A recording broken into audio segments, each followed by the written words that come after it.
Okay, what's up, everybody? We're live. We'll just let it breathe for a brief second. Bring on Facebook. Yes, indeed, it has happened. I've somehow twisted Scott's arm. He's back on the show. We just got to let this connect. Welcome in, everybody, to this episode. It's not Mile High Insiders per se because neither Luke or Tom could make it tonight. So it's just the Chad and Scott show. I'm Chad. That's Scott. Scott, welcome back to the airwaves here at MHH, bro. Hey, it's good to be here other than just, typing away in the background, trying to distract you while you're on. And then every once in a while popping in and saying, hey, you're muted. Come back in. So hello, everybody. It's good to see you. Yeah, that's a problem of mine every once in a while because I'll mute and then I'll go off screen to like check a tweet or something we're paying attention to, and then I forget to unmute. But yeah, Scott's in the room almost every night, guys. He's just not on camera, and that's the way it is. Like Denver Luke's stoked to see you. Great to have you, buddy. Denver Luke was a huge fan. Denver Luke supports our show on my channels too. So yeah. we go way back, and thank you for everything, Luke. Appreciate you. Yeah, good to see you, buddy. Thank you for the support. Chase, great to see you, Scott. Haven't heard any of your thoughts on the Broncos since last spring. So I'm dying to hear what you think so far. Well, Scott, since we're kind of in a bye anyway, and we can, pause, take a breath, and look back, take stock, so to speak. How are you feeling about the 9-2 Broncos? There's a lot. I mean, I could monologue on this for probably an hour, talking about the thoughts on it.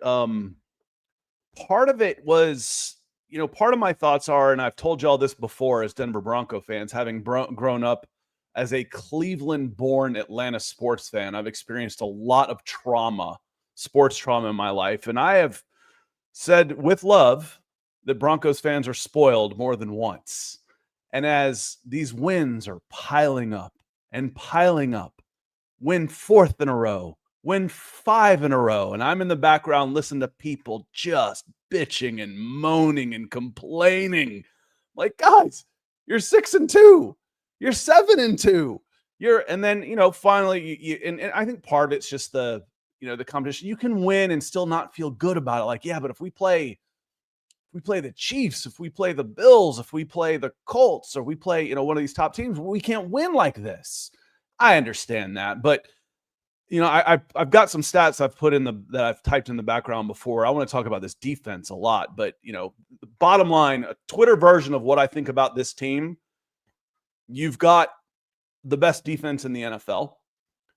You've got an arrogant SOB winning assassin as your head coach with the clutch gene on offense, and you've got a hell of a kicker, and mostly good special teams. The only bugaboos are sometimes the slow start and some of the penalties. But you're winning in every phase of the game. And even if one of them isn't clicking, you're not losing 2 out of 3 phases. Okay, we missed a field goal, but the defense did good and the offense picked it up. Well, the defense didn't play their best game today, but the offense did. The special teams picked it up. So it's it's a team effort. It's when you consider that 15 months ago, the Denver Broncos took on the largest dead cap hit in the history of this game, and they're still doing it. And they're what, 10-7, 8-2, or is it 9-2 now? So we'll just say 9-2. 9-2. 19-9 while taking on $85 million in cap hit with a rookie quarterback. Are you joking me? Remember the conversations we had about is a coach worth a first-round pick? Anybody want to argue with me again? Yeah. That seems like ancient history now, bro. But that was always something that you not advocated for per se, but we're like, hey, if it's for the right guy, and turns out for the Broncos, Sean Payton, right guy. There are very few draft picks in the history of this game that are worth a Hall of Fame coach. And, going back to he only won 1 Super Bowl with Drew Brees. Are you kidding me? The Saints were the worst franchise in the NFL by some distance before Sean Payton came up. Winning the Super Bowl with Drew Brees is Vanderbilt winning a college football playoff, except they're dumb instead of smart kids. So it's what they did in New Orleans was astounding. Yep. And he did it when the NFC South was good. All 4 teams in a 10-year span went to the Super Bowl. So it was what he did Sean Payton's a hell of a coach, and he should be in the Hall of Fame one day. No doubt about it. He's a little crotchety at times, and he's very said blunt. it when you were hiring people. He's an a-hole, but he's your a-hole, so who cares? That's right. Chase, thank you, buddy. It's really good to see you. We're all excited to have Scott with us tonight. It's fun. Papa Bear jumping in. Thank you for the continued undying support, big dog. We love you. We appreciate you every single night. Good evening, Broncos country. He says hashtag 13-4 plus. David, thank you, big dog. Really stoked to see everybody. Tucson Phil in the house. Good evening, Chad and Deacon Scott. Good Lord, it's Scott. Welcome. What is the chance we pick somebody up during this bye week?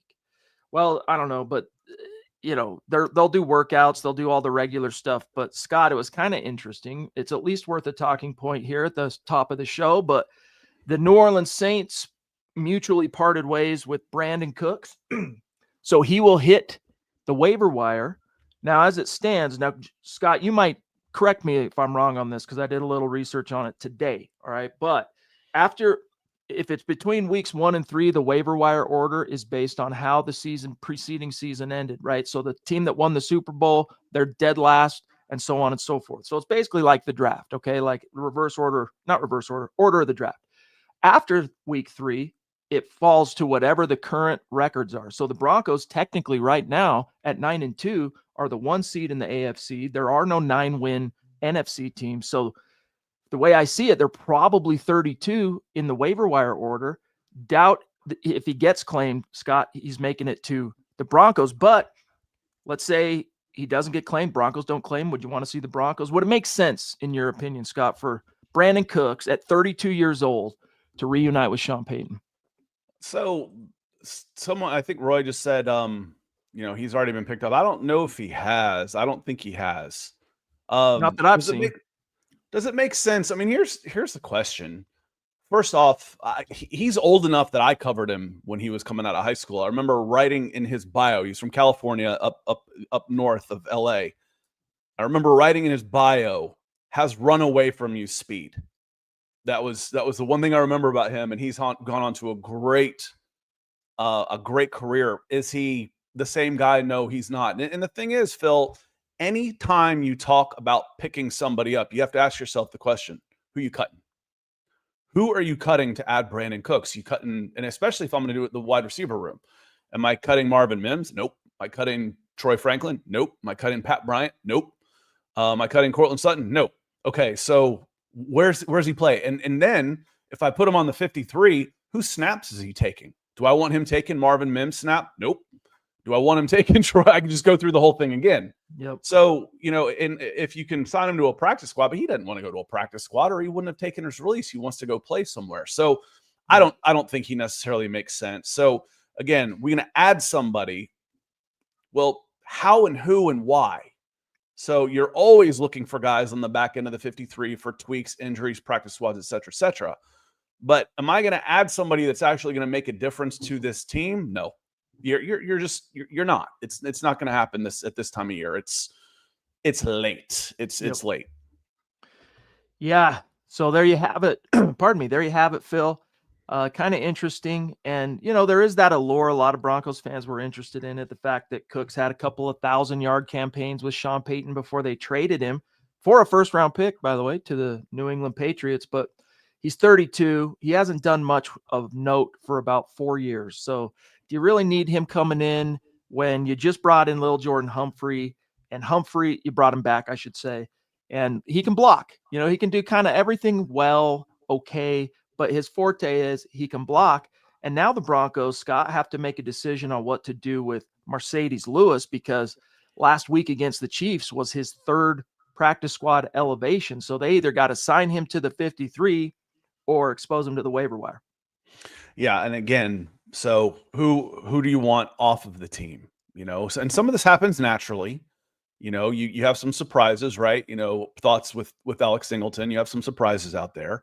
Injuries happen all the time, but for the most part, the Denver Broncos have been. I don't want to jinx it. They're not. I don't think I will. I'm not in Denver. This isn't my team. I'm only a jinx for my team. They've been healthy. And when we talked about, the variance from year to year on health is one thing, but when you're 4 years in a row missing the most player games, something's wrong. And you go from last to first for 2-3 years in a row for player games missed. Yeah. Something has changed, and it's not the altitude. Delta, the Mile High, Denver didn't get any lower. I was in Denver a week ago, believe it or not, y'all. So I got to see I was at the Air Force Academy and got to see Nick and got to see the Bronco at the state. And it's the culture's so different. I come to Atlanta and I look up as I'm leaving Atlanta, I look up and there's a Patriots 30 for 30 playing on the monitor and the thing. I land in Denver and Garrett Bowles is giving me a welcome. You're all pro left tackle from the Denver Broncos. Go Broncos, giving me a welcome in the train. I'm like, right. Culture, man, culture. That's right. That's another example of how Broncos fans are spoiled. Like it's a religion in and around Colorado, Denver, the Rockies, and everywhere else. Like wherever Broncos fans exist, that's one of the things that I've noticed, Scott, over the years that we've been doing the media thing and being on networks, and it took me time to learn this, but we always know the bigger teams that travel, like the Cowboys, the Steelers, the Packers, etc. But there's some fan bases are way more crazy also about their crazy in a good way, more passionate, more involved, more plugged in, staying on top of everything all 12 months of the year. And Broncos country is definitely one of those. And I love it. I absolutely and let's think it from a geographical standpoint. LA hasn't always had a team. Oakland, has been a good rivalry, but you've been basically unopposed from Oakland to Kansas City. That is a big swath of area in this country, and if you've got the success to go with it and you're on TV in that area the whole time, you will pick up those fans. The Atlanta Falcons had a similar chance. There wasn't anybody from Cincinnati to Tampa to New Orleans. They got Tennessee, Kentucky football country, and instead I mentioned the Saints as being the worst franchise. The Buccaneers and Falcons were 31st and 30th in that area. Now, now they ended up having to compete with college football. So Denver has taken advantage of some of the natural advantage they've had. Yeah. No doubt about it. You were talking about health and some good news. We titled tonight's episode around this is, we heard the signs were all pointing toward positivity around Patrick Surtain being available coming out of the bye. And it doesn't take a Sherlock Holmes to realize that as well. Otherwise, they would have put him on IR. They chose not to because they obviously expect him back in time for what would have been the fourth game he would have been required to miss. So that's Washington. Jeremy Fowler reported, Zach wrote this up today. He reported that, quote, Broncos are optimistic that both Alex Singleton and Patrick Surtain can make it back into the lineup week 12. So following the bye. So there's some good news. Additionally, Scott, on the health front. Alex Singleton. God bless him, man. Who's not going to be an Alex Singleton fan for the rest of our lives? Yeah. Goodness gracious. And here's to advanced screening. We hear these guys, well, I didn't know what I was taking. He got busted for what, an elevated human HGH. Well, I'm not taking that. This is BS. And he was right. Unfortunately or fortunately, he was being honest, but he was honest, but it was red flag. Yeah, this is bad. So it's just an amazing story, and we've given him plenty of shtick for his limitations as a player, but he's been what do we say? It's DGD down here in the South, a damn good dog. Yeah. He's a DGB. Is Alex Singleton for sure. And speaking of defense, talking about the health, it's awesome to think of when you hear these teams lose that are losing and all the excuses. Well, they didn't have a blah, blah, blah. They didn't have a blah, blah, blah. I said this morning. Yeah. Well, the Denver Broncos lost their captain green dot shot caller in the middle of the field to testicular cancer. He was out. They've been playing without their defensive player of the year for several weeks, and they're in the middle of a 7-game winning streak. Their left guard, I believe, has been out for a while now too. Yep. Their starting center or their starting running back was out. And what do? They just go beat the Chiefs. That's it for their 7th win in a row. I don't hear it. Everybody has injuries. Good teams adapt and overcome, and they've got a system in place and a culture in place where it truly does become next man up, and they've got the depth to do it. And again, to do that in the midst of an $85 million dead cap hit is astounding. It really is. No doubt about it. It's an achievement.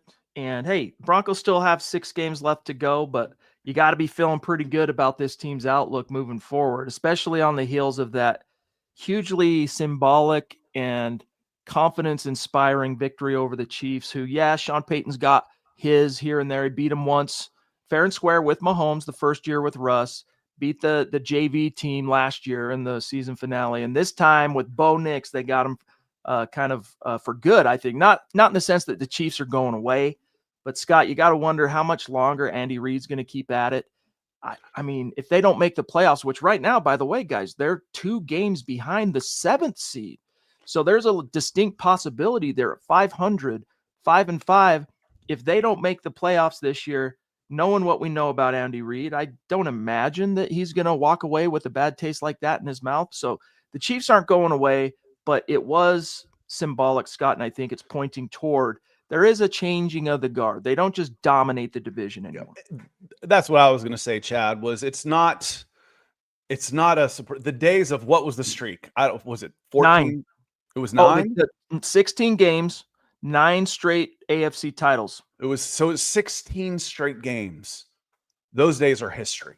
Yep. Those days are gone. It's not a fluke anymore if Denver were to win a game just to, hey, we won 1 out of 10 and now it's back to business as usual because they threw 4 interceptions in the rain. No, you expect it to be a dogfight when they go against each other. And you know, I don't necessarily say it because things can bounce up and down so quickly. I don't necessarily want to say a changing of the guard, but last year, I don't think it's really a hot take to say that the Kansas City Chiefs were a mediocre team that were champions. They know how to win. They knew how to win close games. I mean, how many of those games came down to the last minute?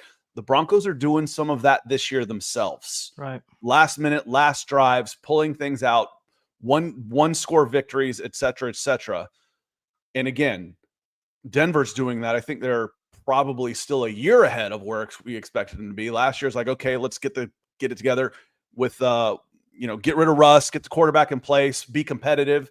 Year 2, which is this year, let's go 10-7 and make the playoffs. Year 3, we're really competing. So I still think they're a year ahead. Agreed. And part of it, like I said, is because they know how to win games. They've got good special teams. You know, I've heard the complaints about Rizzy, but Lutz is a good kicker and Marvin Mims is a hell of a return man. Those go a long way. Bo Nix is when he isn't thinking, he's really, really good. Yeah. You know, just grip it and rip it and play, which is what happens when you get into 2-minute drills. And then the defense.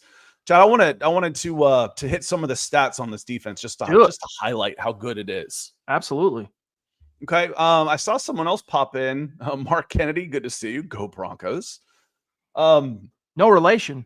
No relation. I don't.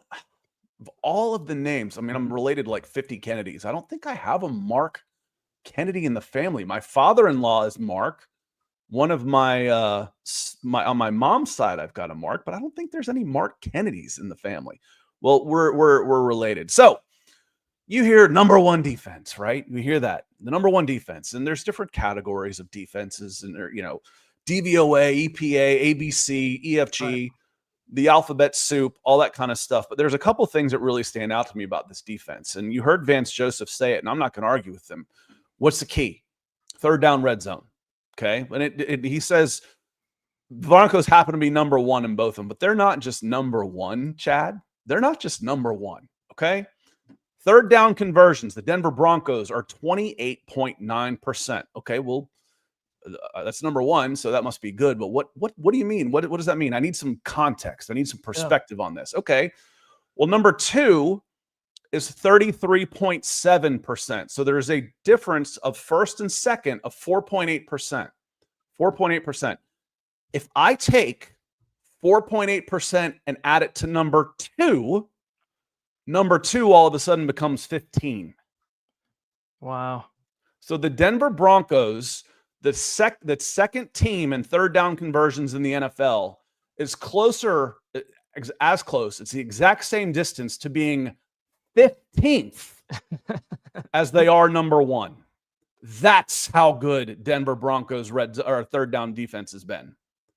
Number two is that the gap is 2 to 15 is the same distance as 1 to 2. So when I always do rankings, I like line graphs. I can look at a line graph and see it's relatively flat. How could you, according to your recruiting rankings, this is the 21st team. Yeah, but they got this, they're this almost the exact same points as number 5. What this is saying is there's not much difference between 5 and 15. What this is saying is there's a huge gap between the Denver Broncos at number 1 and everybody else. Everyone else, yep. And that's astounding. This defense is so much fun to watch. And that comes applies from everywhere. Jaquan McMillan this week he'll bring it. Vance Joseph will bring it from everywhere and anywhere. That applies to the sacks too, right? Like, I haven't looked at it since week 12, but I put that one up here too. I've got those too. Yeah, dude, break it down. So, sacks. Broncos are number 1 in sacks. We know that. At 49. And it's actually slowed down a little bit, it feels like, until did they have another game where they, got 80 sacks? Number 2, believe it or not, is actually the Atlanta Falcons, who are like the worst sacking team in any time frame you could possibly think of.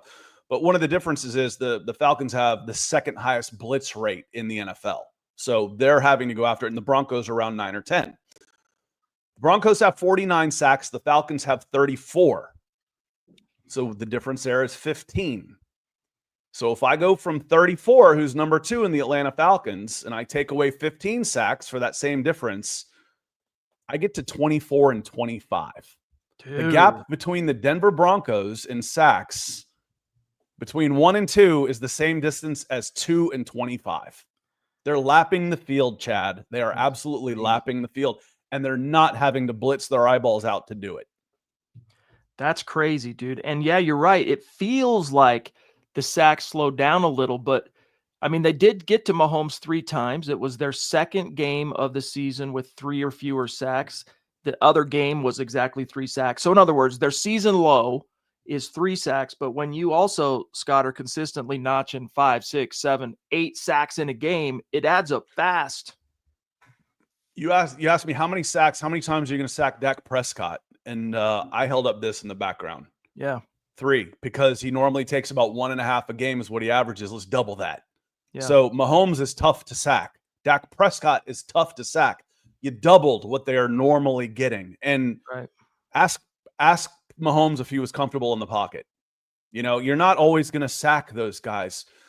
Dan Marino had vision beyond belief and could flick his wrist and the ball was out of there. He was one of the hardest guys, immobile, and one of the hardest guys in the history of this game to sack. But you can affect him. Mm-hmm. You can affect him. And by God, Patrick Mahomes was affected negatively again. 19 points again. Yep. The last one that I pulled up, the number 1, is red zone defense.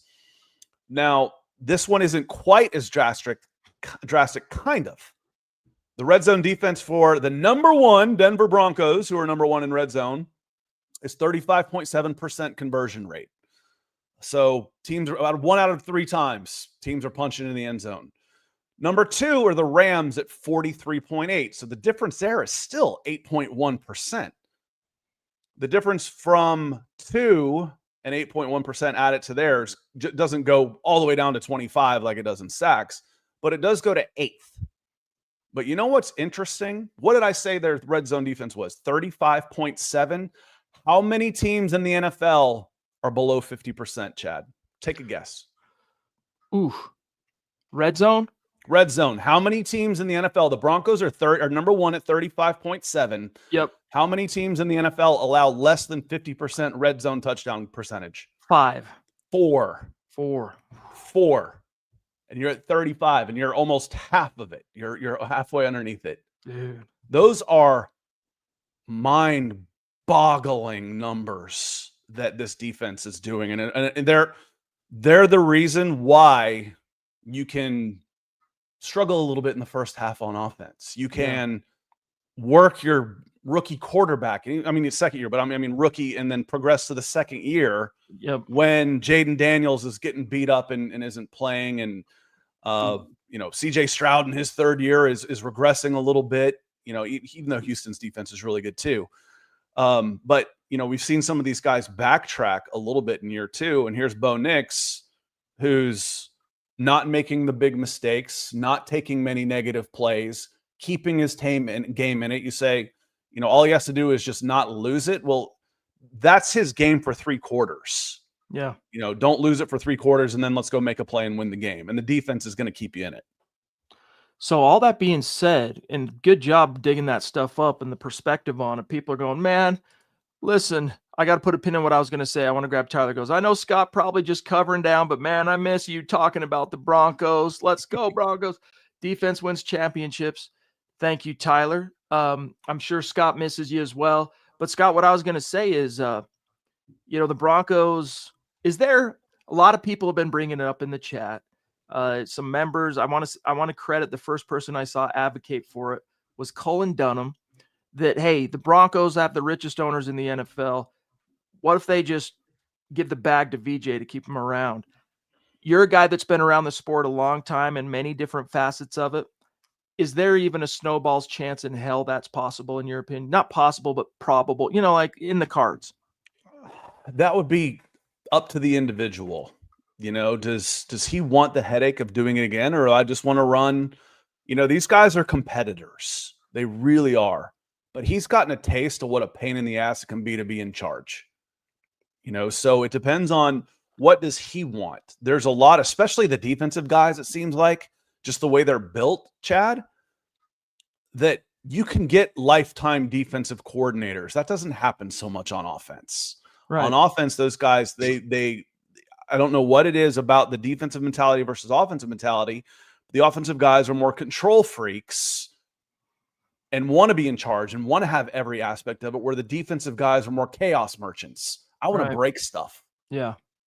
So it would depend on him. He's gotten a taste of what it's like to have to be in front of the camera all the time and knowing about the contracts and doing all of these things that is asked of a head coach, the personnel, the contracts, the depth charts, et cetera, as opposed to, I don't have to, I can just coach. I got in this because I want to coach.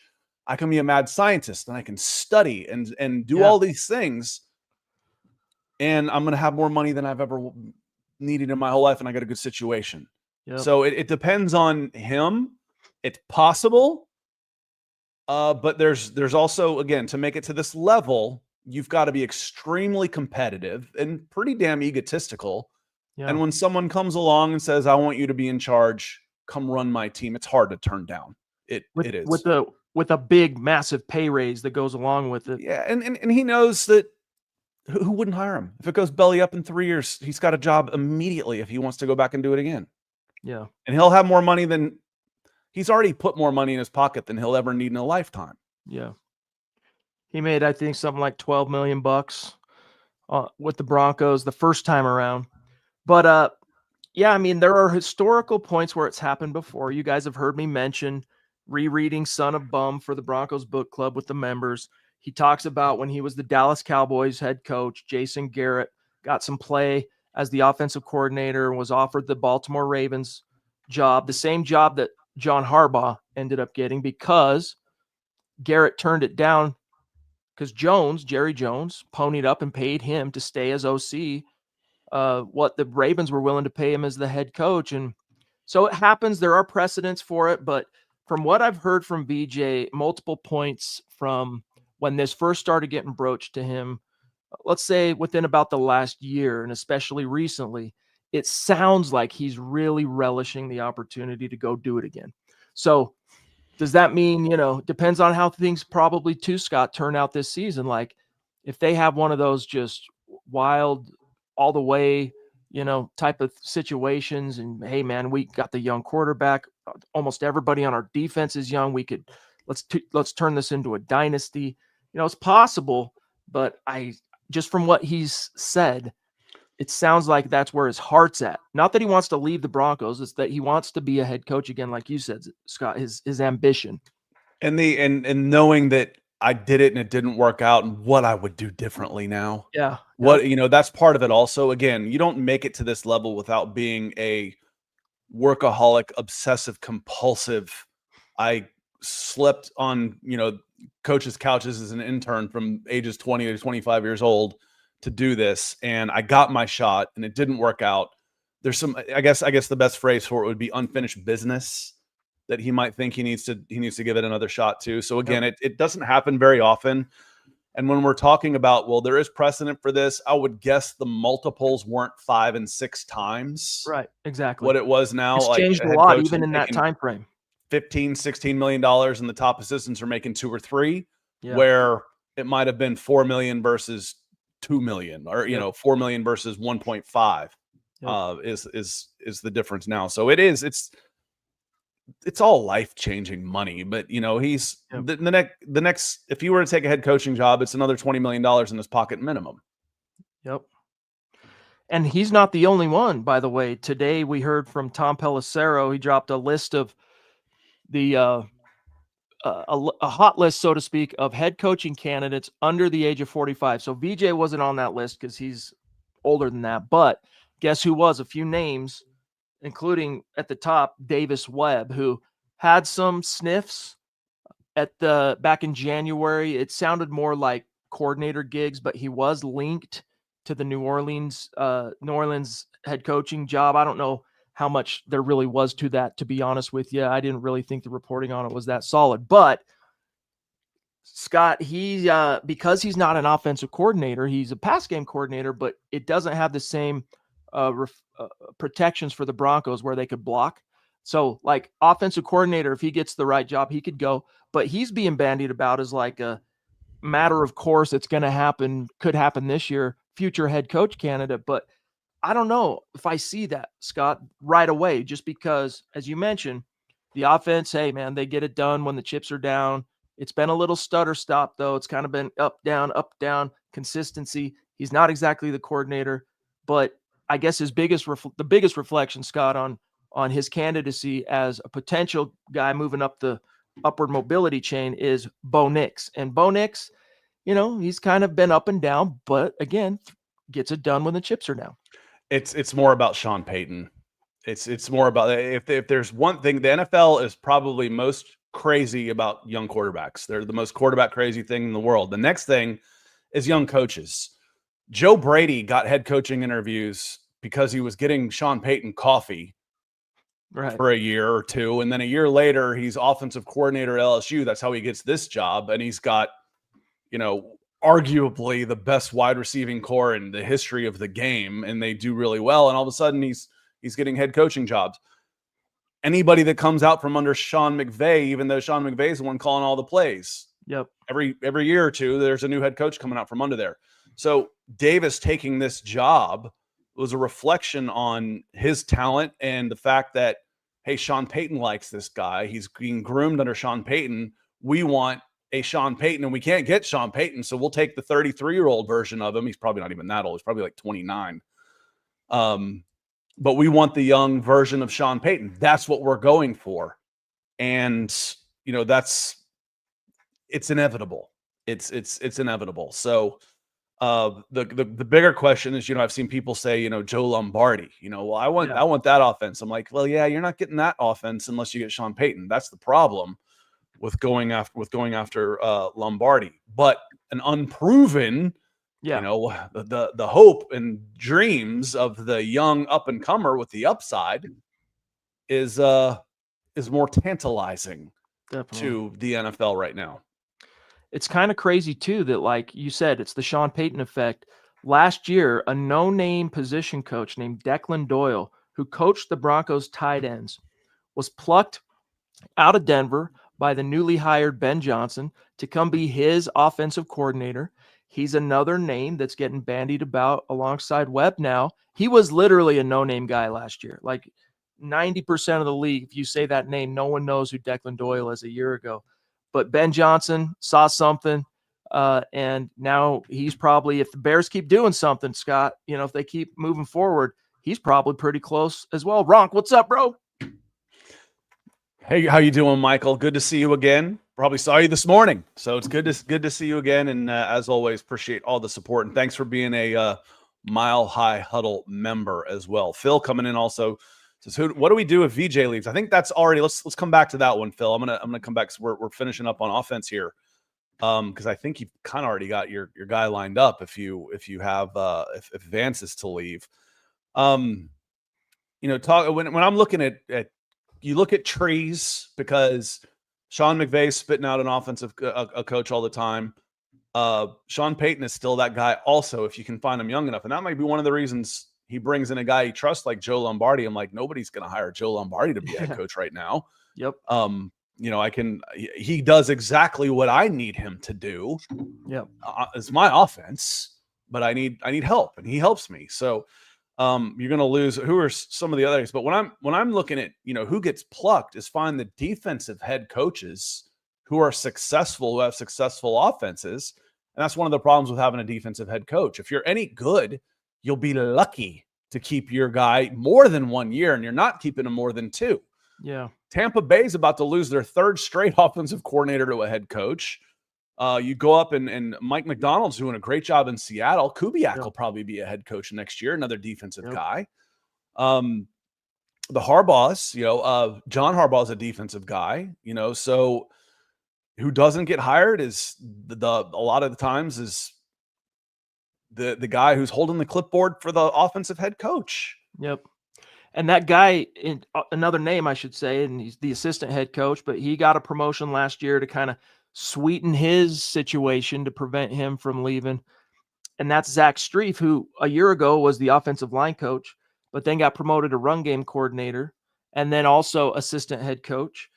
He's a guy, Scott, I could see also because of that Sean Payton sizzle going on to maybe first stop being offensive coordinator somewhere and then maybe a head coach. But guys, we got a built-in coordinator. If VJ leaves, is he going to be anywhere near as good? I mean, the personnel's there, but coaching continuity scheme, one of his strengths, Vance Joseph, similar to Wade Phillips, what really made Wade Phillips so good was his situational play calling and that study, and then just knowing based on the study his gut in game to call the right looks and the right blitzes or the right rushes or the right coverage. And that is, of course, Jim Leonard, who's coaching the secondary. What did I know? What did I see in advance to know that I could turn Jaquan McMillan loose and he could have such the nickel blitz? When did that become? That's not the Broncos' forte. When I think of, watch out for the nickel blitz. That's not what I think of when I think 49 sacks. I think, my God, it could come from anywhere, and it doesn't need to be the jailbreak. I'm not 7-7 guys and dropping 4 and just matching up one-on-one and hoping. I can do that because I've got Pat Surtain back there. I got Riley Moss, McMillan if he's in coverage, and I got 2 pretty good safeties. I can send 6. They don't have to. I mean, the Broncos blitz a lot, but they're strategic with their blitzes. And then they've invested so well on the back side of their defense with the guys they've gotten. You've got 2 first-round picks in the secondary now. Yeah. McMillan was a draft pick. He's a free agent guy, but that was a couple years ago. But he was a guy that has overplayed his draft slot. Yes. You went and got a couple free agents in Brandon Jones and Tufanga, who are playing well, and then they're coached well, and then you're really good up front. So it's all the pieces are there, and you didn't think that's the thing is you didn't think they were 2 years ago. You're looking at these guys. I'm like, okay, I got a 7th round pick at one edge. I got a 145-pound 65th pick and Nick Benito at the other edge. And Zach I was a big fan of Zach. And then DJ Jones, nice place free agent for $10 million. He wasn't overly expensive when you brought him in. Nope. John Franklin Myers, a one-away guy from the Jets. Who's this guy? Yeah. Alex Singleton, you pick him up. He's not even on a team. And they just, it works. It just works. So, I've said before, if you're just watching this for the first time and, you hadn't seen what I had said in the past, I was surprised that George Payton was kept. Sean Payton's an egomaniac, and I was surprised he kept a guy in place. Yeah. Especially one that had hired, oh my God, I'm old. I forget things that have happened in the recent past. Hackett, thank you. It's like I can remember what happened in first grade, but I don't remember what happened a year ago. Forgot Hackett. You hired Hackett. You traded for Russ. You gave Russ a huge extension. Those are 3 fireable offenses. And then you bring in a new egomaniac general manager type like Sean Payton. I was surprised that George Payton was still around. Yep. Fast forward now, and this team is talented, deep, young, and there's money to be spent. It's everything you want out of your general manager. Makes you wonder what Sean Payton saw in George Payton. But yeah, that was always a big question. I was surprised as well. We got Chaos, the Mega Monarch, jumping in on Super Chat.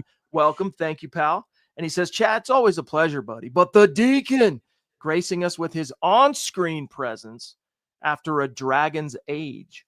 Hope all is well, Scott.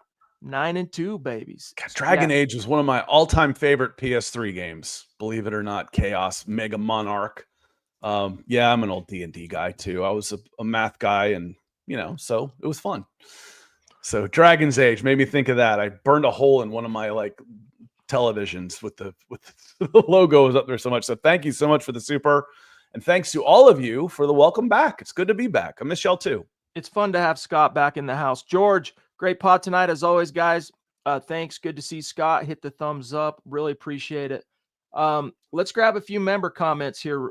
We got a few more minutes to go. I saw one here. Let's see. Pro 16. Indy will end up being the 3rd seed, and the Broncos and the Patriots will end up tied for 1st seed. Broncos get the 1 seed. That's how I see it happening. Do you see, Scott, right now, the longest win streak in the NFL is shared by the Broncos and the Patriots with 8 straight wins. Do you see the Patriots sustaining that maybe is there enough of foundation? They got momentum, but is there enough there in the same way that maybe the Broncos do? We're going to find a lot more out about the Colts over the next month. It's been all and good for them. They're playing. Daniel Jones is playing really well. It seems like in the recent past, one quarterback has had a resurrection season. Geno Smith in Seattle, Sam Darnold with the Vikings. This year it's Daniel Jones's turn. And, that 8-2, but, you look at, they've won 5 out of the last 6. Okay. Raiders and shoot, even they started, their best win obviously was the Broncos, but that was so early. What you can even tell, they've beaten the Titans twice. Yippee. They lost at Rams. They beat the Raiders. They beat the Cardinals, lost at Steelers, beat the Falcons. Their next games coming up are at Chiefs, who are desperate and a solid team. Yep.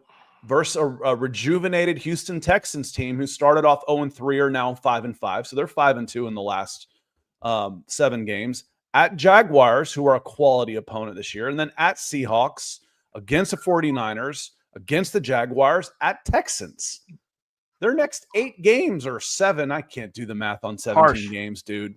Yeah, I know. Are harder than all but one of their first 9. Yeah. So if they go 3-3 out of that bunch, again, I can't do math. 17 games has totally screwed me. 3-4, they're still 11-6, which is way above what you were expecting. You take that. If I offered the Colts fans 11-6 in August, they would have ripped my hand off for it. No doubt. But it'd be a little bit disappointing. But I can see 3-4 with an 11-6 finish. And then you talk about the Patriots, man, I still don't know how good they are. I really don't. They've got the belief now is what helps, I think. But and the win at Tampa was probably their best win of the year. But they've won what? They are 9-2 and they've won 7 in a row as well. Panthers at Bills. When the Bills were right in their little mini, the Bills got whipped by the Falcons the next week, who haven't won a game since. At Saints, 2-8. At Titans, tanking. Browns, enough said. Against the Falcons, enough said. At Buccaneers, that was a good win. Tampa's a solid team, especially in Tampa. Yep. And then against the Jets, meh. But you finish off and you go at Bengals. We don't know what the hell they're doing right now. The Giants are already looking towards next year. The Bills will be tough again. At Ravens, at Jets versus Dolphins. So, I can see them winning. How many do they have? 1, 2, 3, 4, 5, 6. 6 games left. I could see 4-2 out of that, and 13-5 or 13-4 makes sense. Yeah. But I don't know how good they are. Again, I don't know that there's not a superpower team this year. There's a lot of good and there's some awful. There's just some dreadful relegation fodder at the bottom, should be kicked out of the league teams. But there's not, it's open. It's wide open this year, I think. David Youngkin, thanks for being the awesome member that you are. VJ's defense, so hard to figure out. So if we play the Patriots, our defense will be better than the Patriots. Our defense is better than anybody else's defense. That's a fact, big dog. Boot Boy. Okay, yeah. I wondered if it was you, dude, because of the chaos. And then, of course, kind of your vernacular. But yeah, thanks for jumping in again, bro. He said, totally forgot I was on my other account, Chaos the Mega Monarch, between the Chiefs and the Ravens. Who gets in? I think the Colts knock out the Chiefs next week. I really don't. I think the Chiefs are going to get back on the horse against the Colts, but we'll see.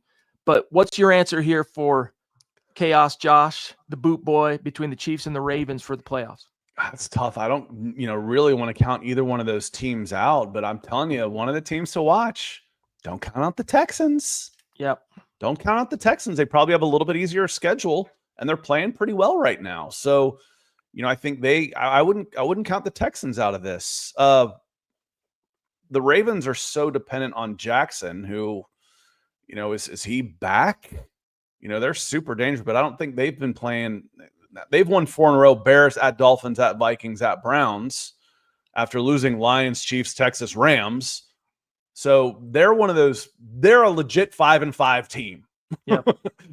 They've beaten some teams they should beat. They've lost to some good teams. It's just they all seem to be clustered, so they look really streaky. So I'm here to party. Who the heck is this guy? Emblex Test Prep, man. Yeah, buddy. Good to see you. I know he's here to party, so good to have you. Yeah, but who gets in? Colts KO the Chiefs. I wouldn't count out the Texans, man. I really wouldn't. Yeah, it's kind of crazy how that AFC South is shaping up, because we just got done talking about the Colts sitting at 8-2, coming off a bye. Jaguars just blew out the Chargers, 6-4. Texans are nipping right at their heels. As Scott just said, they're 5-2 in their last 7 games. That's an interesting division, especially, Scott, as you look at those teams' remaining schedules, respectively. So it'll be interesting. But the Ravens, believe it or not, they're only 1 game behind the Steelers in the AFC North. So they still have everything to play for. The Chiefs, though, is where it's the Ravens could get in that way for sure. That's one way. The Chiefs, though, it's like, if they lose one more, do they lose their heart? Because they're already 4 games basically back from the Broncos. Yeah, Colts at Cowboys, Texans, Chargers at Titans, Broncos, Raiders. It's no cakewalk of a schedule for them either, and that's the way it should be when you've got the number 1 type of schedule. It's supposed to be hard. I mean, they put in artificial constructs to punish you for doing well and try and prop you up for doing bad. It's kind of opposite of what we normally think. Hey, Pearl, we're pretty much through the vertical feed testing phase, so thanks for staying with us. And it's looking like we're going to just keep it with the old way we've always done it, with the landscape, just because we have such a dedicated, built-in, awesome community that's just used to things a certain way. And just because we do it that way, the old way, so to speak, doesn't mean we can't grow. So stay patient. Thank you for being with us. You're a dear member. We love you. Okay, let's see what Ronk says here. I was hearing that the AFC teams would not want to play at Empower Field at Mile High in the playoffs if the Broncos get the 1 seed. Yeah, I mean, it's a tough place to play. They've won 11 straight at home, longest current active home winning streak as well. And then, look what they did to the Chiefs. The Chiefs were favored in that game. Yeah, it's never been, pardon me, a very hospitable place to play for teams, just because of the 2 factors, right? Because of the thin air, and then, of course, Broncos fans just being loud. But in the playoffs, if you have the home field advantage, it becomes even more daunting. So, yeah, no one wants to, but they will if they must. They'll come play and face the Broncos. They'll have to be ready. I tell you, I'd want to get out there early. if I knew I was playing the Broncos, let's say Broncos have a number 1 seed, I'd want to get out to Colorado Springs or Fort Collins or something, and I'd want to be out there all week because it makes a difference. Y'all know if not everybody's been to Denver that's a Denver Broncos fan, I know, but just being there a week ago and watching my son play baseball, who's in phenomenal shape, he's like, it got me. We were I think 7,000 feet in Colorado Springs, and he's like, as he's out there trying to play, he's like, it got me. So, what gets me though, Chad? This guy, Dale, it is awesome to see you. Thank you so much for the love. You've been just an incredible Mile High Huddle host to this guest here. So thank you so much. Dale says, DW out of Hawaii says, good to see you, Scott, bringing the knowledge again. Happy to see this past Sunday's signature win against Mahomes. What would be even more satisfying is do it in their house later in the schedule. We're still not playing clean at our best. Broncos for life. Yeah, the 10 penalties. Yeah, and it wasn't just a 10. The Chiefs had 10 also. It was 100. I don't know that I've ever seen 167 yards, 163, 167. Yeah. 160 plus yards. I don't know I've ever seen 160 plus yards of penalties in my life, Chad. That was insane. Well, that happens with a couple of long pass interference ones. The Riley Moss thing, which, he's for the first time, he's really addressed it, saying, I got to get that figured out. I mean, the 2 PIs, and then he wiped a pick 6 off the board of Jahdae Barron with a defensive holding. 2 of them were ticky-tack, but he's got to know by now that he's in the crosshairs, and he's just got to play it a little bit cleaner. But, yeah, isn't that wild, D-Dub? The Broncos have won 8 in a row. They're 9-2. They have the best record in the NFL hitting their bye week, and they still probably haven't shown us their cleanest or best complete, most complimentary collective performance. So if Sean Payton can get to the bottom of these dadgum penalties, I mean, it's one week after another. Last week against the Chiefs, Scott, was no exception. I mean, the Broncos went into the game, what was it, ranked 2nd, I think. For the first time, they weren't first for like a month and a half. That for the first time, they weren't first. If I recall right, they were 2nd, but still way too many penalties. And if they can get that figured out, and Bo Nix, whatever zen he was feeling between the ears, and that whatever allowed him to kind of rise to the way he did against the Chiefs and play, he played really well throughout the game.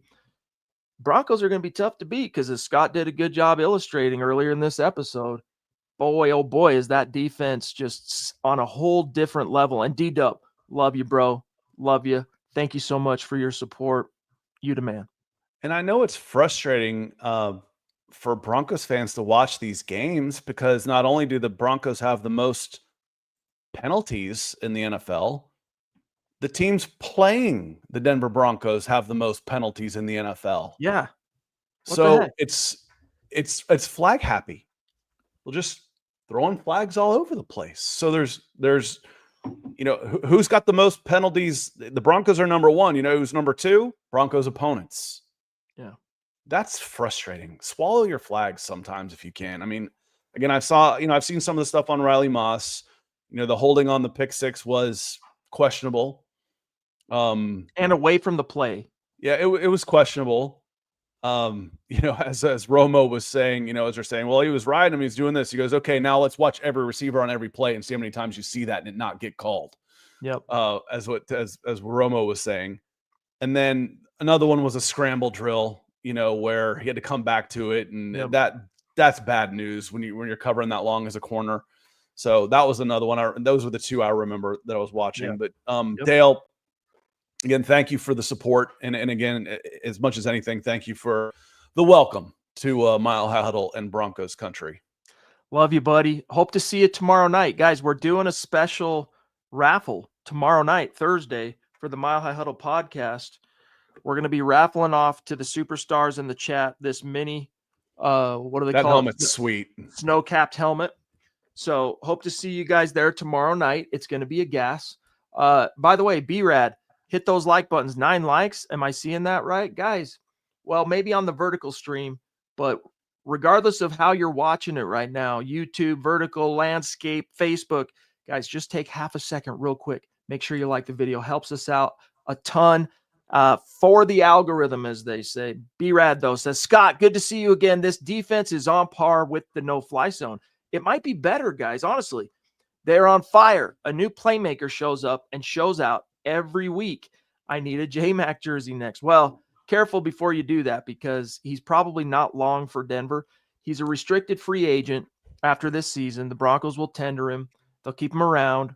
Or will they? They've got Jahdae Barron. I don't know. I think they will. But nevertheless, then after next season, they'll have to decide whether to pony up.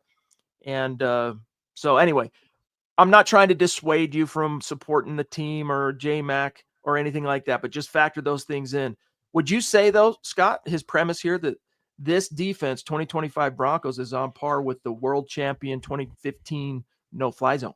I didn't watch the 2015 enough to be able to make a comment on that beyond looking up some stats. So, and that's just box score scouting. So, I don't know if they were as good every week or, if they got hot, I'm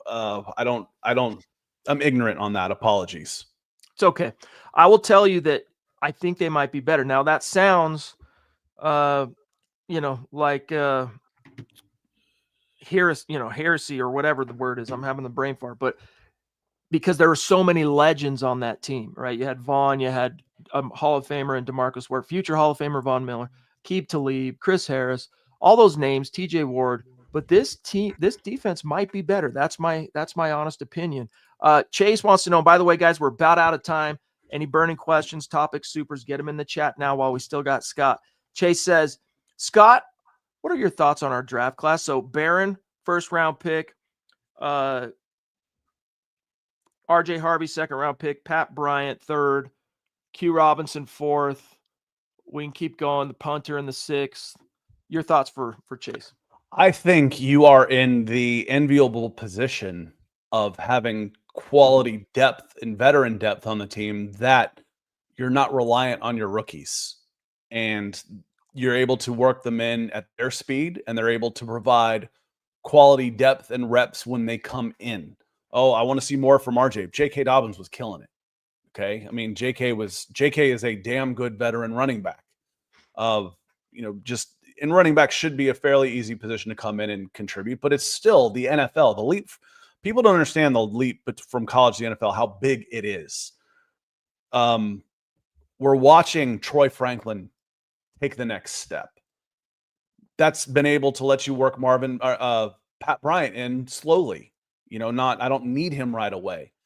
Some of the defensive guys for sure. And if you spend a first round pick on a guy and he's being outplayed because that guy's playing at a first round level, it doesn't matter where you got him. McMillan's playing at a first round level.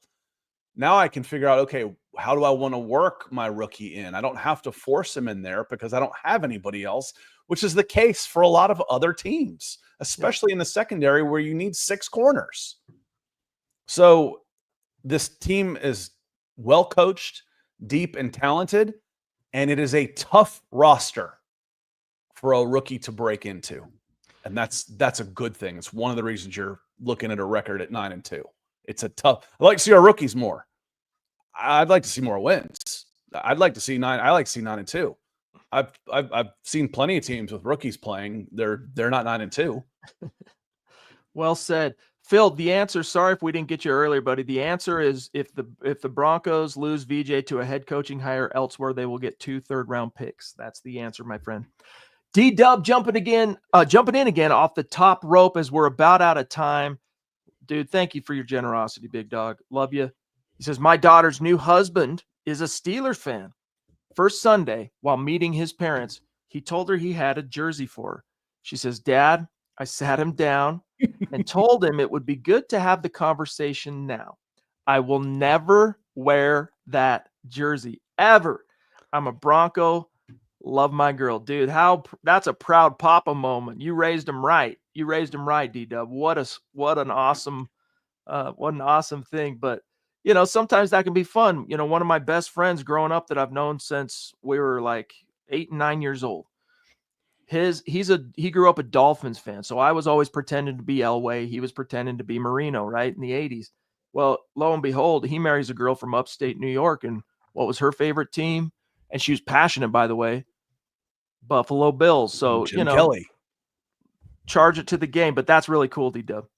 Yeah, that's I've been watching some of those reels on Instagram, about, and it shows some daughters talking about their dads. Yeah. And just like setting the example of how to treat your mom, how to treat the family, how to having the dad in their lives and how important it is to them. And sounds like you've left your mark. Proud papa for sure. Thank you, Dale. Dude, that's so rad. I would be proud. So that's really cool. Thanks for sharing with us, D-Dub. Naj, good to see you, bro. Brothers, Super Bowl bound. Taking the fam to the Commanders game. Hopefully another dub. Be well, brothers.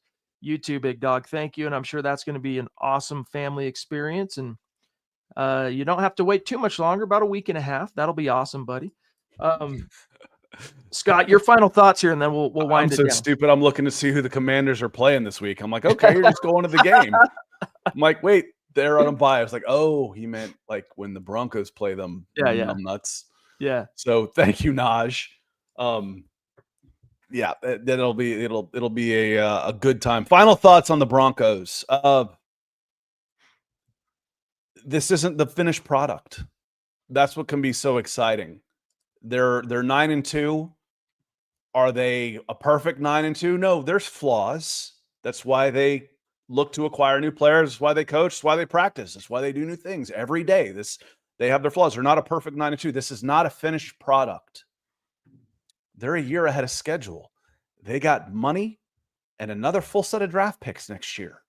That's next year. This year, the AFC is so wide open. It wouldn't surprise me a bit to see the Denver Broncos in the Super Bowl. Why not? Who's the favorite? The Colts? Maybe. What have the Colts done in the last 15 years that make you think that they're going to be it? The Chiefs, they might even make the damn playoffs. The Ravens, when's the last time we saw them?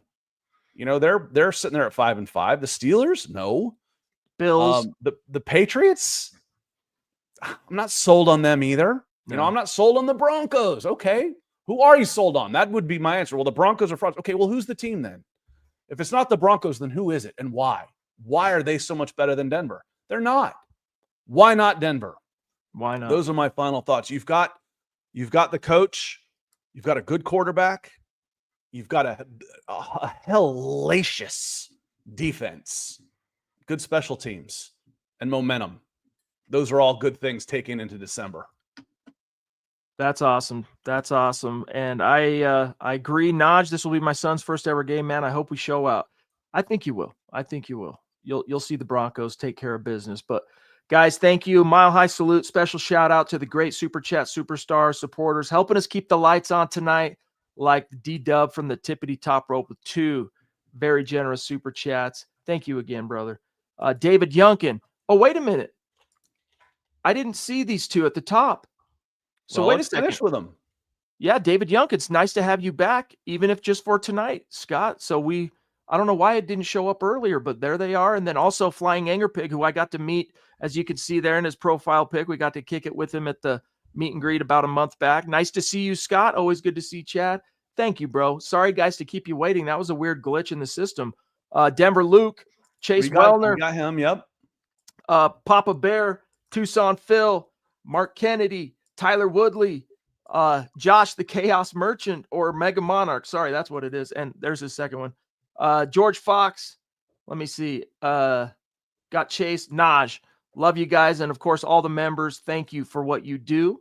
And I'm not sure when the next time you'll see Scott on an MHH podcast, but just remember, you can catch him. Remind me the days on the Falcons beat. Oh, I went scorched earth this morning, dude. Yeah, some tough times.